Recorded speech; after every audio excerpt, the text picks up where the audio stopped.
Hi everyone, I'm Cheryl Butler, and you're listening to the Mighty Mommy's Quick and Dirty Tips podcast, which will help make your life as a parent a little bit easier and a lot more fun. Welcome!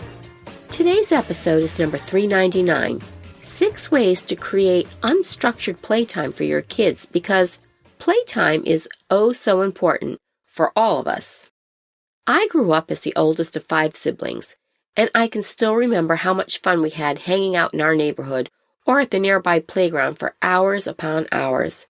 We'd eat breakfast, head out on our bikes, and wouldn't return until lunch, and then do it all over again until it got dark and it was time to eat supper. Today, however, this type of unstructured play is anything but the norm. Reasons such as our kids' safety in today's fast-paced world, as well as the hundreds of organized sporting and extracurricular activities that are now offered, seem to prohibit the free time my generation had as children. While signing our kids up for enrichment opportunities is definitely important, giving them downtime and casual playtime also offers important benefits.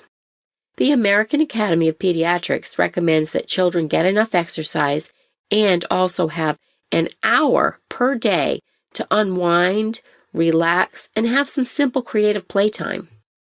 Mighty Mommy has 6 simple ways to create unstructured playtime for your kids and how to keep this playful momentum going as they grow. Tip number 1, scale back on kids' activities. Does it seem like you spend all your free time carting your kids from one practice or activity to another? We all want our kids to have as many experiences and advantages as possible, so we sign them up for Tai Chi, art lessons, piano, soccer, baseball, scouts, swim lessons. The list goes on and on. Regardless of whether it's your child begging to join all these activities, or if you and your spouse feel they need to be exposed to as many opportunities as possible, step back and take a close look at how much time all of these commitments take. Consider which of these activities you can trade in for a little family time. Get your kids involved by asking them which of these extracurricular activities are really their favorites, and which they can live without. Let's say your daughter's soccer league has scheduled an away tournament on Memorial Day weekend, and your son's play rehearsals are seeping into school vacation. Time for a new rule. Set aside certain weeks out of the year, say holidays and vacations perhaps, that are just absolutely non-negotiable family time.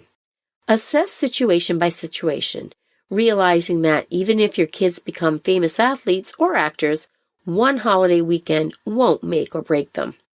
But allowing them free blocks of time to play and spend their time without any schedule could lay a foundation of self-care and creativity that they might not otherwise know. Remember that kids aren't kids forever, and once they're grown, your time with and influence on them diminishes substantially. Take the opportunity now to develop a close sense of family and help them protect some of their precious time right now before they grow into overscheduled young adults. Tip number 2, get outside and play.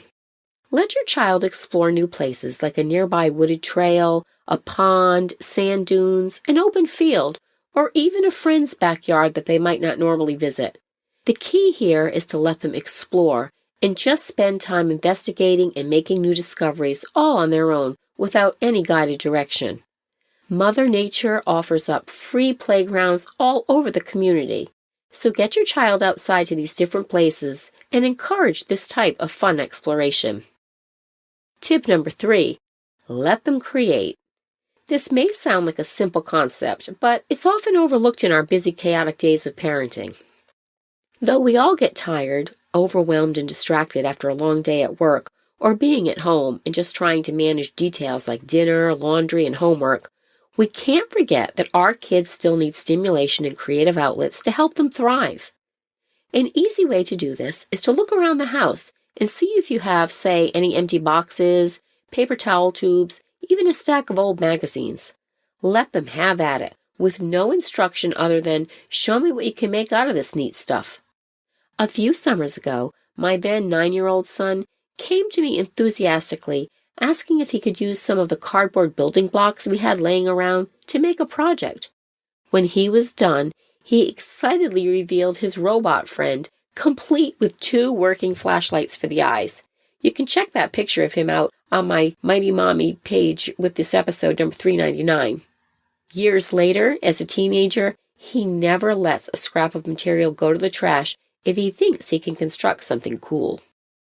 Tip number 4, beat the bored. There's a wonderful quote I love about boredom. Only boring people get bored. That, however, is not the response your 10-year-old child wants to hear when he has nothing exciting with which to entertain himself on a rainy Saturday afternoon. Boredom can also be an opportunity, according to Linda Caldwell, professor of Recreation, Park and Tourism, Management and Human Development and Family Studies at Penn State. Caldwell goes on to say that, in fact, learning to beat boredom is a crucial life skill. Kids who are always bored in their leisure time, says Caldwell, are in danger of developing long-term boredom where nothing is ever interesting. That long-term boredom has been linked to substance abuse, school dropout, and vandalism. And boredom doesn't just come from having too few activities, Caldwell says. Believe it or not, it could be a sign you have too many.